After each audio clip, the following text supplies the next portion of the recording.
John, do you see any risks with this? So if we kind of go back and forth here, I think it makes sense that we are all conscious about the use of resources, of course. Sure.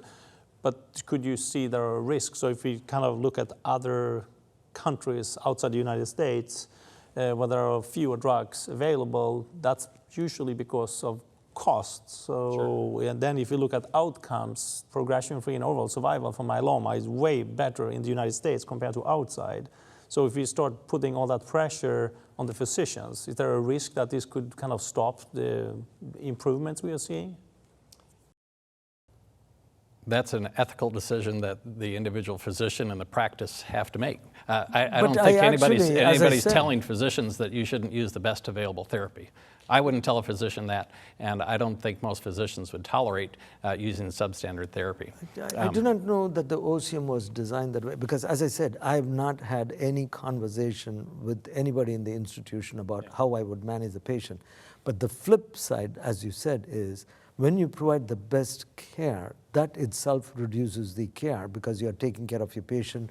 You don't want the patient to get sick, so you're giving, you don't want shingles, you're doing prophylaxis, you're giving aspirin so they don't get DVT.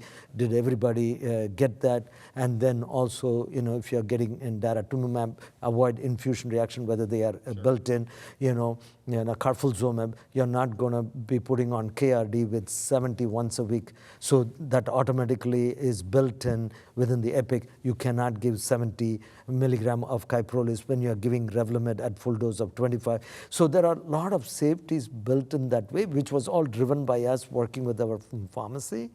And so I don't think we have to worry about the physicians are somehow going to be incentivized, because the best care for patient ultimately gets the best outcome for the patient is cost saving.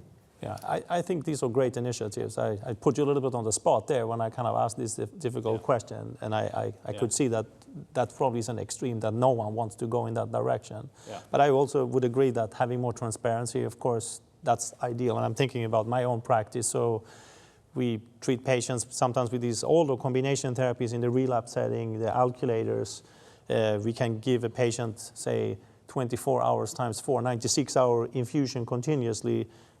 At our institution, we historically have done that inpatient. So many of those patients could receive that outpatient. So if you have a patient inpatient versus outpatient, different use of resources. So you start doing it one way, and then you never start asking, should we do it the other way? So someone says, why don't you do it outpatient? So to continuously kind of be transparent and see what things kind of cost and what the options are. Maybe give the patient the option. You can do inpatient, outpatient.